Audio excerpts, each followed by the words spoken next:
course, this week at the owners' meetings.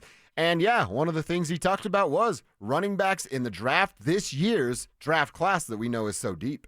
It's a strong class, and there's different flavors throughout the draft. And I think you can get a good back in the second round up and all the way to the sixth round. That's how it is. There's just so many of them. You have the first and second down power back. You have the change of pace. You have the third down. You have the three down. Not as many three down backs, But no, it's a good class. We'll get it back in this draft. So you heard him there talking about rounds 2 through 6, right? And is that, hey, I got to throw the scent off, or we're never going to tell anybody where we're leaning with our first pick, be it 5, 12, 20, where they are this year. I look at it more of that. Like, hey, you're a general manager. You got to play the game a little bit. Everybody in the world knows that you need a running back. Everybody in the world knows that you're going to select a running back because you didn't do so via free agency, adding one via free agency. So that's all he can really say. You know what I mean? Is he going to come up there and be like, that Omarion Hampton, Kevin Kistner and us, love that guy. We're going to pick him at 20. Nobody's going to say that. I think it's more of that. He's got to play the game, and he's playing the game. He's playing the game, and I'm here to tell you there's an opportunity to get Ashton Jeanty. And I know it's the season of lies, and I know that we are – wait, today's Thursday. We're 3 weeks from the draft. 3 weeks from today. Oh, my God. 3 weeks from the draft, okay? Here's the latest, if you want to talk about buzz. The buzz is Vegas is going to take a defender at 6. Defensive lineman? Yeah. The buzz is Jacksonville's going to take a defender. The buzz is this morning, Jacksonville's like they're open for business. Yeah. But here's your last-ditch effort if you want to get Ashton Jeanty, who is clearly the best back in this draft. There's really no other conversation. I don't want to offend anyone, but I really don't care if I do offend anyone. Ashton Jeanty's the best back in this class. He's a difference maker, and he's different than everybody else. And people may disagree, whatever. You've got the Saints at 9. You've got Jacksonville at 5. I don't think the Jets move, but, we'll see what they do. One, we're looking for a Shedeur slide. So George Paton say rounds 2 through 6. I'm like, George, what if you don't have your second rounder because you've traded it away in an effort to move up into the top 10 and in front of Chicago? That's where Ashton's hot at Chicago right now. Because Ben Johnson, just kind of, the rumblings is he doesn't want DeAndre Swift. He didn't want him in Detroit, right? So that's a situation where they have Roschon Johnson, who I like is a really good back, but Ashton Jeanty's an upgrade. From Roschon Johnson, he's an upgrade, and Roschon's a really good running back. So Chicago at 10, that's where Jeanty's going to go. You got to get in front of him. New Orleans at 9, Jacksonville at 5, and now it just seems less and less that Vegas is going to take him. So there's an opportunity here if you wanted a Tyler Warren or if you wanted an Ashton Jeanty. But because we're talking about running backs, George Paton saying 2nd through 6, well, if it's the 2nd, it's Quinshon Judkins. And he's saying at 51? Yeah, I believe so, yes. Yeah, he should be there. I don't believe Travion Henderson will be there, and Omarion Hampton will be gone late 1st, early 2nd, somewhere around there. Okay. But the Broncos at 20, what's the odds right now? And I guess literal odds, if you want to tell me, like, are they moving? Are they trading? What are the chances the Broncos pick at 20? I'd say right now kind of the feel is, and the feel could change, and they could totally pick at 20, and it could be Colson Loveland or whatever.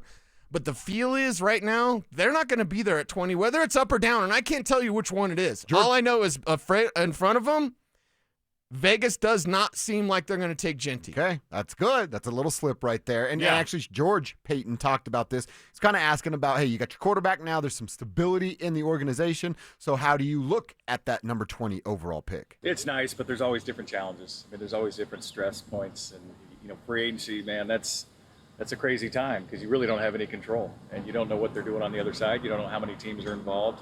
And so that's a crazy time. And now as we head into the draft, we're picking a little further back. We're picking 20. Who's going to be there? Do we have to move up? Maybe we move back. All those scenarios come into play. So the challenges are always ahead, no matter what. We'll do anything. Anything is possible, is what George is saying there. Yeah. But he does say, do we have to move up? And I don't know how your brain works. I'd love to find out. It's, okay, you say, do we have to move up? So that means in my mind, you've got, when he said that, somebody popped into his mind as a player as to who would we move up for, Right? And is it Ashton Jeanty? That's the guy. Him or Tyler Warren, but we're talking about running backs. What if it's T-Mac? No, They're not moving up for two. I don't believe so. Okay. Now, I hate the term little birdies because that's just PR guys. Yeah. I have little birdies. Yeah, it's called PR guys. Right. Or Mike Kliss. Anyway, but did you notice when George said that in the background, there's like a little... Oh, it just worked out perfectly. I was like, oh, actual little birdie. We can move up. Hey, okay. Oh, nice. A real little birdie. All right, there we go. So, there's a chance. Again, I don't think it happens. I would love to see it happen. And, to get an Ashton Jeanty would be fantastic. Hampton should be there at 20, and you might have a choice of Colson Loveland or Marion Hampton. And even though I consider Colson Loveland the best tight end in this class, Tyler Warren's the best offensive weapon in this class, not named Ashton Jeanty. But if you go Colson Loveland or Marion Hampton both on the board at 20, I'm still going with the running back. Yeah, and I'm going with too. O'Marion Hampton there. Me too. I would do the exact same thing. You've got Evan Ingram locked up for a couple years. I still don't think you ignore tight end, but not at number 20. Not at number 20. 51, 85, fourth, what we're talking about later on Friday and Saturday, sure. But yeah, 20, I'm looking at running back. And I still, if it's to get, still, I was going to say, if it's to get in front of the Bears who are at 10, so you got to get to 9, where is New Orleans? New Orleans. You're still giving up your first-round pick for 2026. Well, and here's what New Orleans is looking for. New Orleans is looking at Quinn Ewers. You're not going to take Quinn Ewers at 9. No. Could you move take back? him in the second round? In this draft, yes. Okay. I mean, I wouldn't personally. There's 2 quarterbacks in this draft. Mm-hmm. And if I'm New Orleans, if I could get 20 from the Broncos, I'm taking Shadur Sanders if he's there. All day, point blank, period. Now, New Orleans is looking for a quarterback.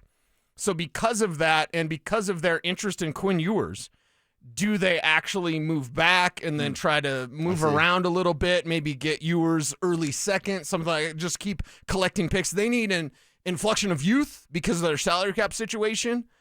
So just keep an eye on that. Put a pin in that. There's teams that are putting it out there through back channels, actual real channels, where they want to move. And of course, everybody wants to move. Yeah. But it just seems like Jacksonville's putting it out there. New Orleans is putting it out there. And the fact that Vegas seems keyed in on defense, that opens things up. I am still hesitant to give up future firsts. And in fact, I can change that word. I'm not doing that. If I'm George Paton, if I'm the Denver Broncos, I don't think I'm comfortable. I know I'm not comfortable giving up your first-round pick in 2026. Like I told you before, we just got all these things back. Let's keep them. Let's continue this. If it is trading 20 to acquire an extra second, maybe I'm into that kind of conversation. But moving up, I'm very, very hesitant to do so. I got 3 words for you. F them picks.